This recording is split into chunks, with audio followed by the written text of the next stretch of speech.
and welcome to the Visionary VA podcast, the go-to show for ambitious virtual assistants who are ready to stop trading their time for money and start scaling their businesses into thriving agencies. I'm Holly Copsey, founder of the award-winning agency Virtually Priceless and the Visionary VA Circle community.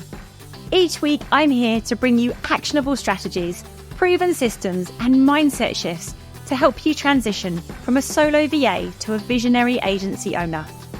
If you're ready to grow your business to dizzying new heights with less stress and more success, you're in the right place.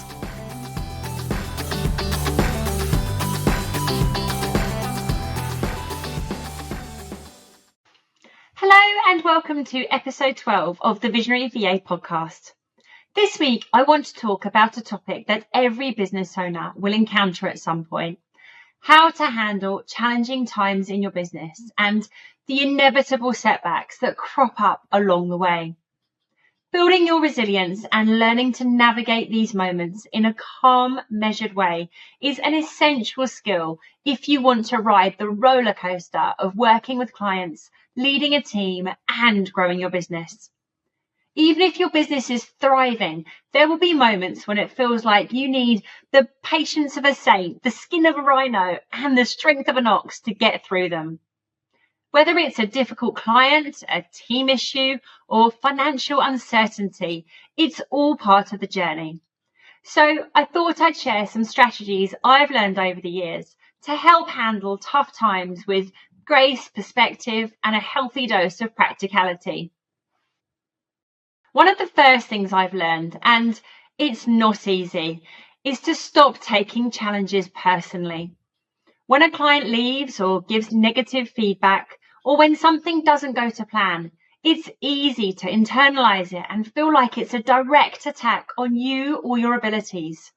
But most of the time, it's not about you.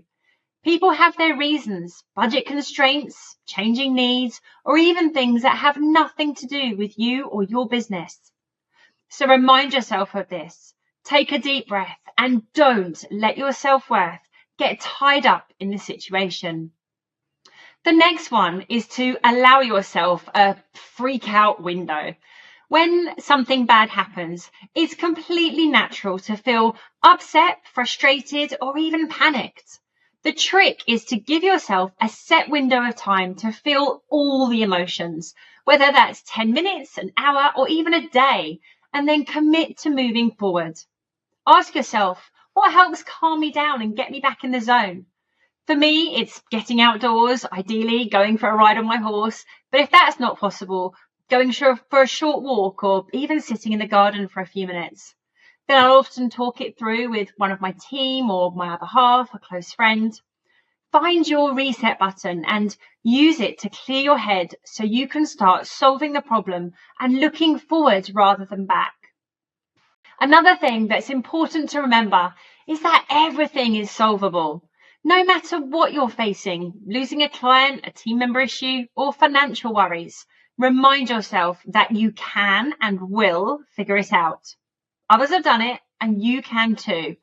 Clients can be replaced, team issues can be resolved or adjusted, and financial challenges can be tackled with planning and focus. When you approach challenges with a problem-solving mindset, you shift from feeling like a victim to feeling empowered to take action.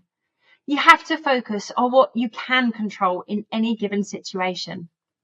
Yes, these challenges will undoubtedly arise and you can't stop them occurring, but you can control how you respond to them. It's okay to feel frustrated and disappointed, but not for too long. You have to get back to what you're going to do to remedy the situation. Something else that's really helped me over the years is to remember there's usually something good that comes out of even the crappiest situations. You might not see it right away, but when you look back weeks or months later, there's often a lesson learned, a new opportunity, or a door that opened because of the initial setback. If you've lost a big client, for example, maybe it's a chance to realign your business with the types of clients you truly enjoy working with. If a team member isn't working out, it might lead you to build a stronger team dynamic or improve your hiring process for the future. Sometimes we face challenges so overwhelming that it's hard to spot even a glimmer of light.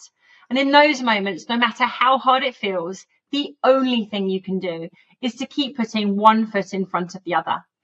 Focus on the next small step you can take. Trust that even a tiny bit of progress will eventually lead to something brighter. And remind yourself, this too shall pass. Now, these points we've talked through so far have been about how you think about these situations and getting your head in the right place to handle them. So let's look at some more practical, actionable steps you can take as well. Firstly, make sure you find someone to talk to. You don't have to do any of this alone. Talk to a friend who understands business, a mentor, a coach, or someone in your VA community. Choose someone who listens without judgment and who can offer fresh perspectives rather than someone who you think will just give you the answer to your problem. Sometimes just saying things out loud can help you process your thoughts and see the solution more clearly. Another approach I've often used is to role play with yourself. Now, this might sound a bit silly, but I promise you it works. Pretend someone has come to you with the exact problem that you're facing. What advice would you give them? Is there a different angle they've not considered? Do they need to take responsibility for the situation? Often we already know what we need to do and have the answers within us, but we get too overwhelmed to see it clearly. Playing both roles, problem solver and you, can help you to cut through the noise and focus on a solution. And we've touched upon this already, but look for the silver lining. Try to find something positive that could come out of the challenge. For example, losing a client might free up time to focus on building your systems or finding clients who better align with your values. A team member issue could be a chance to strengthen relationships, improve communication, or bring in someone even better for the role.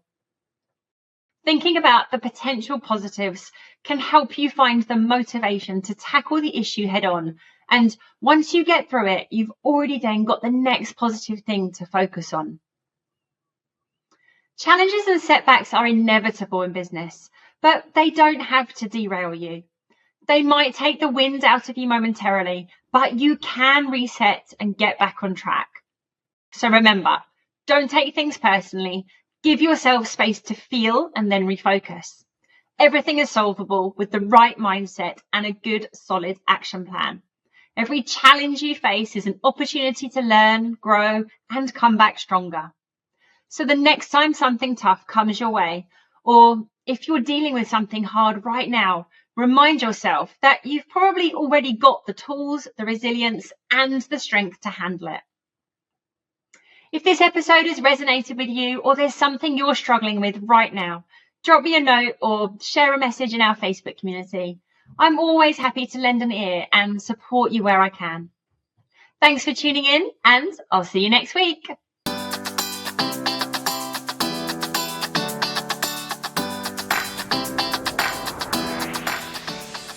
Thanks for tuning in to this week's episode of the Visionary VA podcast. I hope you're walking away with fresh ideas and inspiration to scale your VA business. Don't forget to check out our free mini course on building solid business foundations, perfect for setting your VA agency up for success without the overwhelm. You'll find the link in the show notes. If you enjoyed the show, please don't forget to subscribe, like, and leave a review. See you next week.